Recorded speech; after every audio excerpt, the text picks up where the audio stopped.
sabe, o que significa ser a imagem de algo que, por definição, a gente não consegue ver. Pois é, nessa nossa conversa a gente vai mergulhar num conceito que é bem mais fundo que qualquer fotografia ou espelho.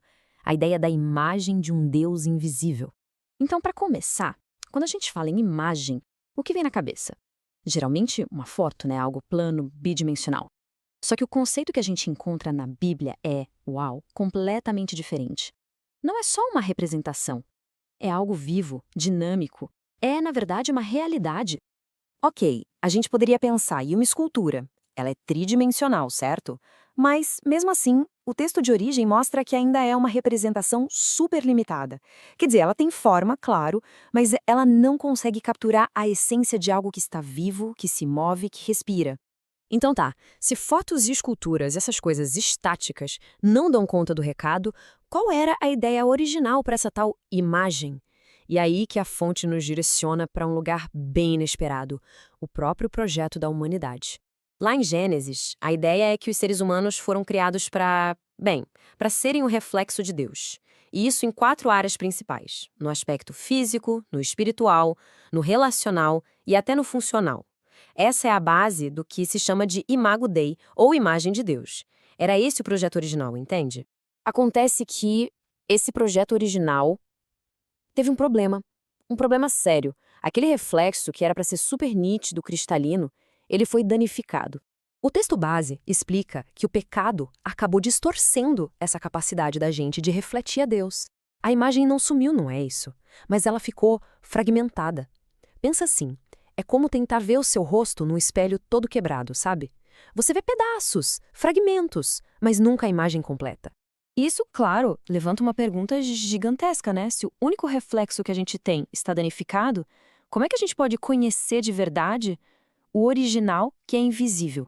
É bem nesse ponto que o texto de origem apresenta a virada da história, a solução, a chegada de uma imagem perfeita, sem nenhum dano. Uma imagem que finalmente poderia mostrar o original com total clareza. Essa imagem perfeita, segundo o texto, é Jesus. E olha só, a linguagem usada aqui é muito importante. Não fala em reflexo, fala em expressão exata do ser de Deus. Poxa, isso é uma declaração de um peso enorme. E não foi só algo que disseram sobre ele, não. O próprio Jesus afirmou isso, de forma bem direta. O relato diz que ele falou: "Quem me vê, vê o Pai." Basicamente, ele acabou com qualquer dúvida sobre quem ele era. Aí o contraste fica absurdo, né? De um lado, você tem a humanidade, que é esse reflexo parcial, quebrado, e do outro, Jesus, que não é um reflexo, mas a própria realidade original que agora dá para ver. Mas como é que essa imagem perfeita se mostrou? Bom, vamos ver o que o próprio Jesus disse sobre quem ele era. O que a gente vê na fonte é que Jesus descreveu uma relação com o Pai que era única, não tem outra palavra. Ele falava de uma unidade de trabalho, de identidade, de propósito, se colocando numa posição que francamente não tinha paralelo com mais ninguém.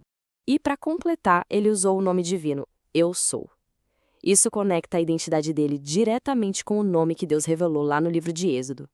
Cada vez que ele dizia "eu sou" alguma coisa, ele estava, na verdade, definindo um aspecto de Deus que ele estava tornando visível para todo mundo. Então, o ponto central de tudo isso é o seguinte: Jesus não é só um retrato de Deus. Ele é o próprio pensamento de Deus que a gente consegue ouvir e o próprio caráter de Deus que a gente consegue ver. É a revelação de uma forma que a gente finalmente consegue entender. E isso nos deixa com uma última pergunta para pensar, né? Se Jesus é, de fato, a aparência do Deus invisível, o que é que isso muda? Muda na forma como a gente enxerga Deus? E na forma como a gente enxerga a nós mesmos?